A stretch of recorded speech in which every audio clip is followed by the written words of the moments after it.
sometimes if I get some bad news, I become extremely upset. And I feel a lot of frustration and anger rising all of a sudden and compelling me to take some action. Of course, one will take likely wrong actions in such a state. I try to remember your teachings, but in the moment I become very hard. How to deal with such rush of negativity? It's something that you have to be committed to changing. I used to be a hothead. I still can be a hothead sometimes, like respond out of anger, but not like I used to. And it's a commitment you have to work towards. You have to get to know what your unconscious is saying. So on the bodily level, like I was just saying to the last person, you have this character that you want to live up to, that you want to be. And you have this character you most probably see yourself as. And both of those characters are something that's moving in time. And then you've actually got what you're feeling right in the moment. And you've got to begin to learn what it is that you're actually feeling in the moment. And this is the way that you begin to change energies. It's not through putting new controls on it. It's not through the other way around, like becoming very strict with your behavior or what you should or shouldn't do. It's actually learning what your body is saying. And as you begin to learn what your body says, then your body will navigate you to more positive situations for you, to situations that work better for you. So for an example,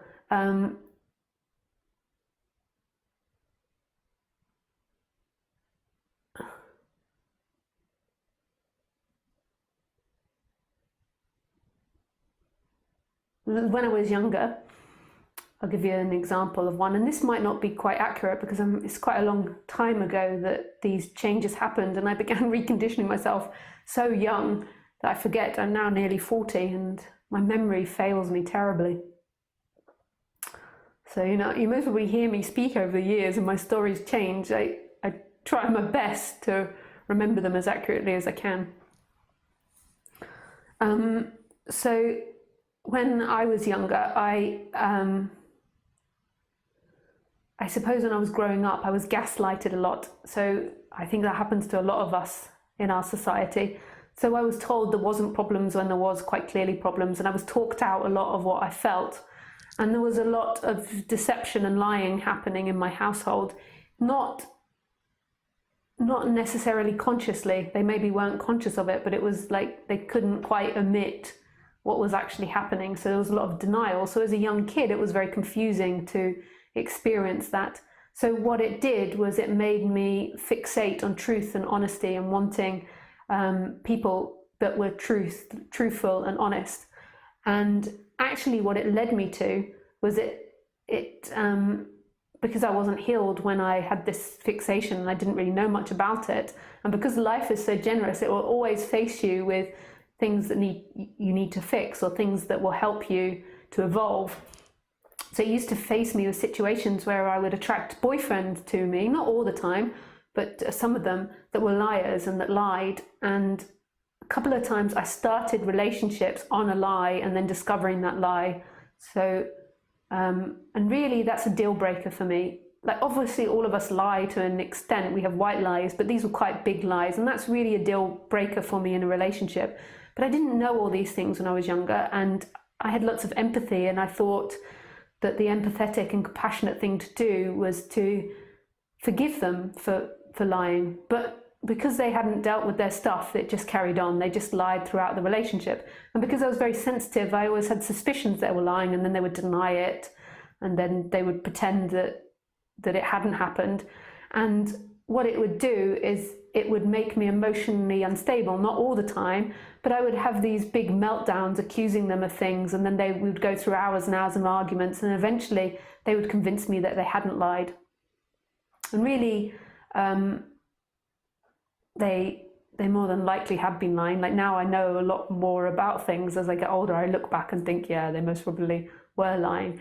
But I kept allowing myself to be in that situation. I didn't pick up the boundaries, and I didn't really understand it.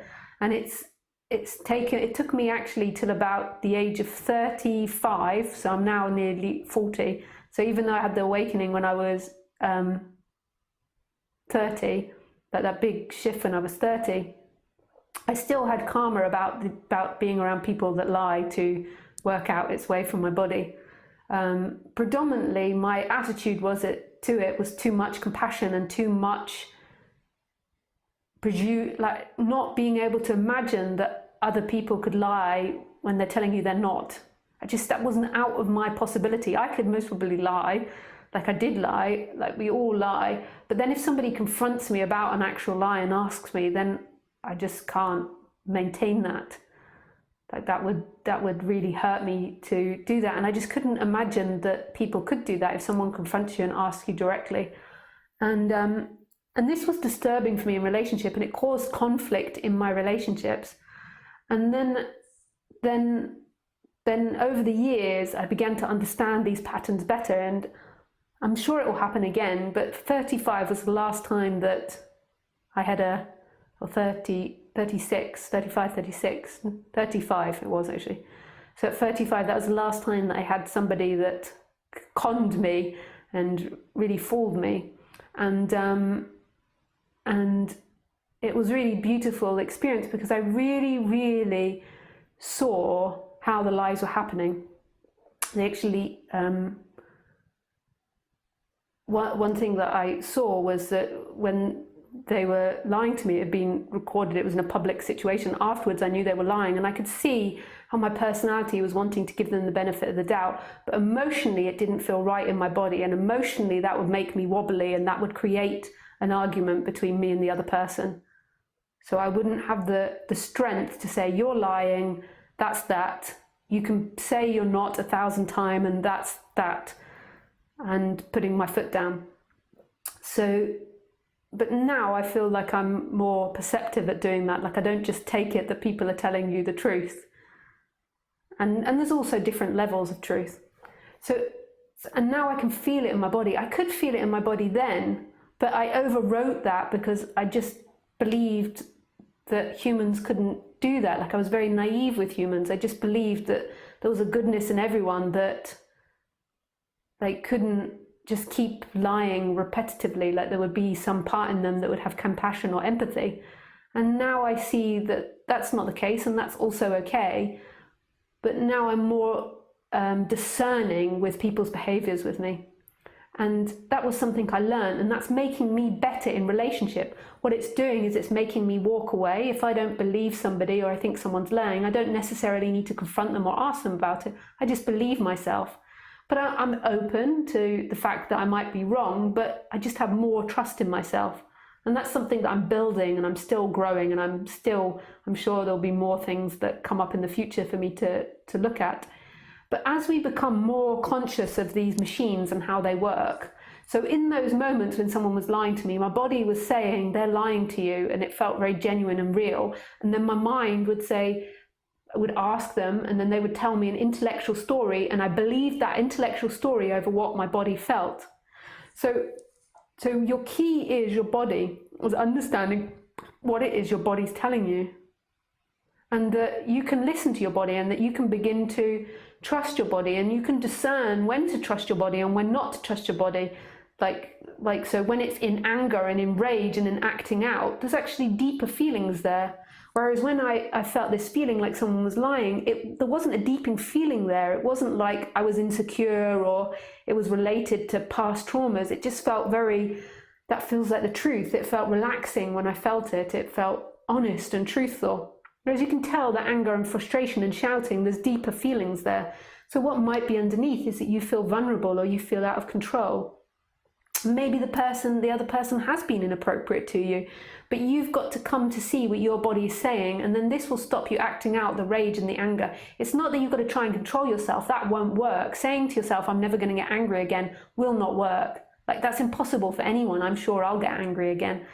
And more that maybe I'll be conned again. Like, maybe that's the destiny. Like, I really have a tendency towards naivety. I really have to remind myself not to be naive to people's stories. Like, I really give people benefit of the doubt.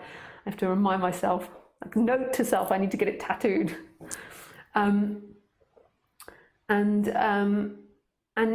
we don't know the way the other person's behaving, but you can feel what it is in you, and you'll get to a place in you where it feels like your true basic emotion, like you feel very vulnerable in that situation, or you feel that that person's being over dominant or over bossy, and that feels true to you and that feels right to you.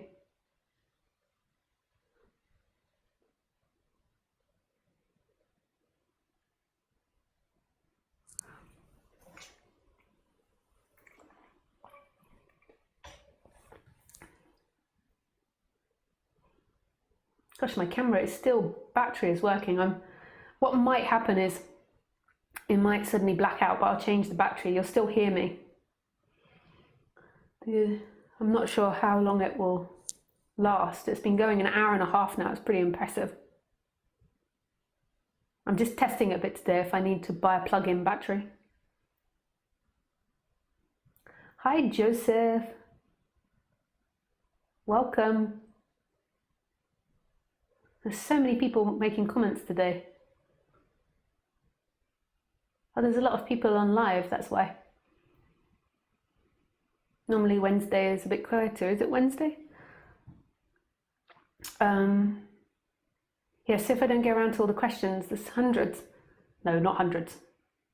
In the 10s, 20s, 30s, like, I don't know how you say that in the deck. Yeah.